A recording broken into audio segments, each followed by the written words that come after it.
8.06, ponto sequência de 4 zeros. Impetrantes Maria Valdilânia Bezerra Viana Albuquerque e outros.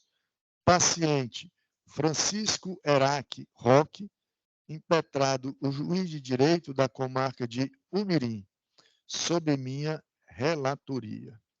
Vamos à identificação do processo.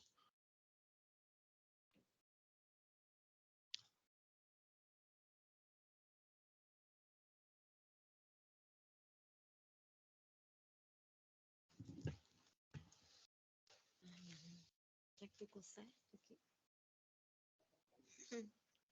É porque eu sou baixinha.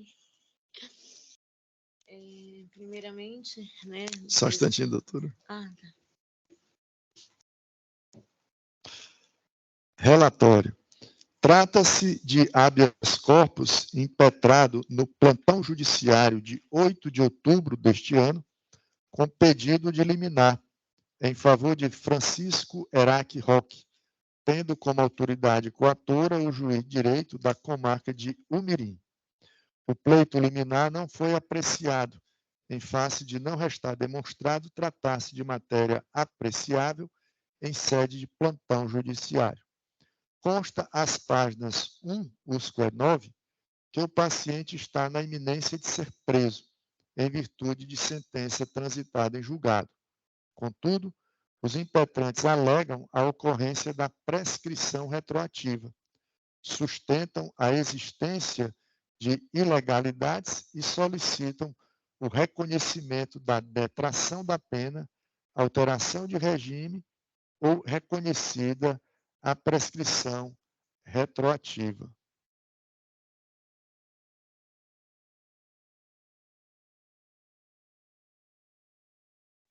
Apontam que o magistrado não observou o princípio da retroatividade da lei mais benéfica ao acusado, requerendo a cassação da sentença transitada em julgado e anulação do processo.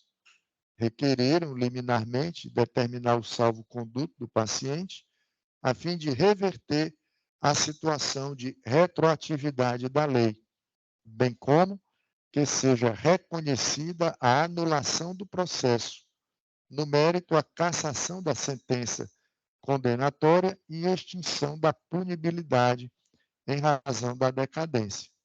Liminar indeferida às páginas 922 a 925. Informações prestadas pela autoridade coatora às páginas 930 a 932. A Procuradoria-Geral de Justiça manifestou-se às páginas 1185 a 1187 pelo não conhecimento da ordem impetrada. Este é o relatório. Concedo a palavra à Sua Excelência, a doutora Maria Valderlânia Bezerra Viana, Maria Valdilânia, Bezerra Viana Albuquerque, para apresentar suas razões presencialmente, fisicamente, na sala de sessões, pelo tempo regimental de 15 minutos. Primeiramente, desejar a todos aqui, né, desde já, uma boa tarde, já nesse final de tarde, ao presidente que se encontra aqui, doutor Mário, e aos demais desembargadores presentes, e ao nobre procurador, e os serventuários da justiça, e os nobres advogados presentes, e os que estão virtuais. Bom, foi impetrado este habeas corpus exatamente para tentar reverter uma prisão preventiva numa carta de guia, porque houve uma apelação nesse processo, e nessa apelação ela foi reduzida a pena, que a pena era superior a 5 anos, e o regime foi fechado na sentença. Na apelação, foi reconhecido o direito de redução de pena, mas por algum motivo, naquele momento da modificação da sentença, não foi observado o regime, e ficou um regime rigoroso, um regime fechado. Então, assim, ele está iminente a ser preso, porque a carta de guia, por várias tentativas que tentamos com a comarca de Umirim, vê a possibilidade até de reconhecer uma modificação naquele momento e até reconhecer um pedido de apelação para que fosse reavaliado a situação do regime. O que a defesa pede hoje é que exatamente seja reconhecido por essa corte um salvo-conduto para que o mesmo não venha a ser preso e tenha o direito de na ação revisional que foi impetrado neste Tribunal de Justiça, rever essa situação. Por quê? Porque é um crime de estelionato e que foi reduzido a pena para 4 anos e 3 meses, se eu não me engano, que está tudo descrito nos autos, e nisso ficou o regime fechado para ele iniciar fechado, quando na realidade esse processo ele é de 2008. Foi pedido o reconhecimento da prescrição retroativa junto ao habeas corpus, porque em sede a juíza entendeu que já estava transitado em julgado e que não cabia a ela reconhecer essa prescrição. Então, eu estou trazendo estes pontos para questionar neste habeas corpus, mesmo contrariando o parecer do procurador, mas para que haja um salvo-conduto, para que haja evitar uma prisão desse rapaz que está desde 2008 em liberdade por um crime de menor potencial, porque foi um crime de estelionato, e que com o salvo-conduto possa se questionar uma revisão criminal, daí ter uma diminuição, ter um regime menos rigoroso, ou esta corte poder reconhecer uma prescrição retroativa, porque houve em 2008 crime, supostamente pelaquela sentença, uma sentença superior a 5 anos que deu um regime fechado. O tribunal desta corte reconheceu a diminuição de pena, mas não modificou o regime.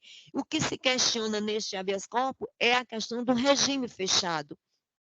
Por isso, se requer o salvo-conduto, para que ele possa ter um salvo-conduto, não ser preso e ter um direito de reconhecer uma detração de pena numa carta de guia, provisória ou definitiva, haja visto que já tem em andamento uma ação revisional em relação a esse regime mais rigoroso. Quer dizer, ele está eminentemente a ser preso a qualquer momento, passar o seu Natal, o seu Ano Novo, recolhido em uma das instituições penais, e quando, na realidade, a sua pena ficou 4 anos e 3 meses. Então, que deveria ter sido acompanhado para um regime ou semiaberto ou aberto, quer dizer, um regime menos rigoroso. E ficou um regime totalmente rigoroso, que só posterior ao recesso, depois do dia 6 de janeiro, que poderá ser visto ou na própria carta de guia,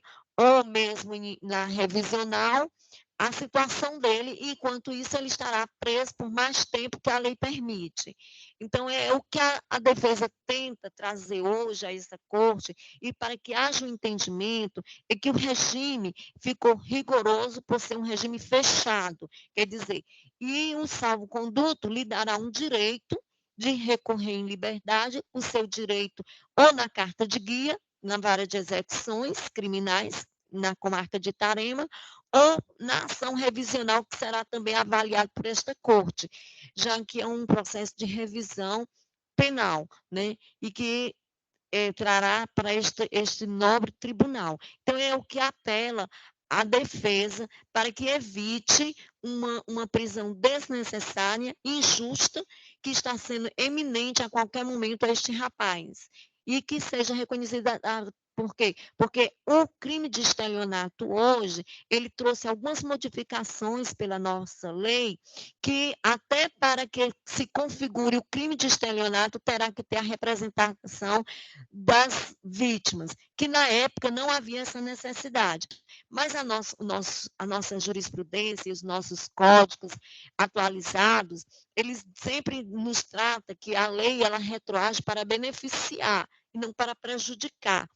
Por conta disso, é que eu estou trazendo esse pedido dentro do habeas corpus, que seja reconhecida essa retroatividade e reconhecida a prescrição, para que esse rapaz não venha sofrer mais ainda e ter a penalidade de passar o seu Natal e seu Ano Novo preso, e ainda esperava que janeiro, fevereiro, março, não sei quando, que essa execução reconheça essa prescrição ou reconheça que ele tem um direito de responder por um regime menos rigoroso. É isso que a defesa pede, em poucas palavras, para que essa corte possa entender em sucintas palavras, e até assim, peço desculpas se eu não consigo, que Vossas Excelências consigam entender o meu pleito, né? Porque sempre a gente que está sempre aqui do outro lado fica mais nervoso, e até para decorrer o processo, explicar que não deu tempo visitar os nobres desembargadores com uma pautazinha, tudo por escrito, mas acredito que o objetivo do habeas corpus é exatamente esse que foi pedido, salvo-conduto, ou reconhecimento das preliminares que foi pedido no habeas corpus.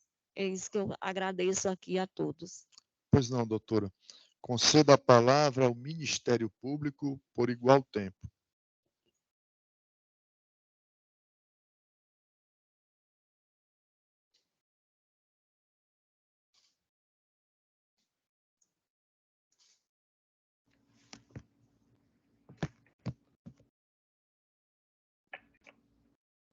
Doutor Marcos Tibério, me escuta?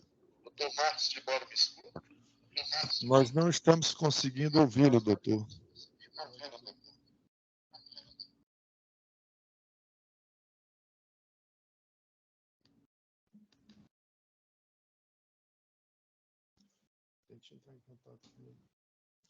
Bem, não estamos conseguindo manter contato com o Procurador de Justiça.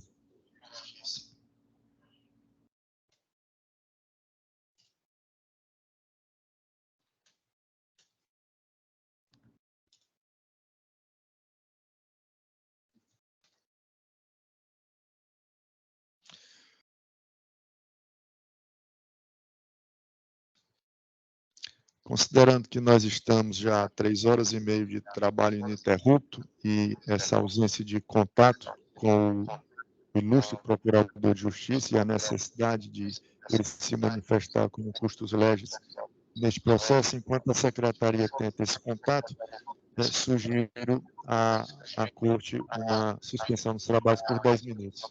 De acordo? De acordo. Suspensa a sessão por 10 minutos apenas.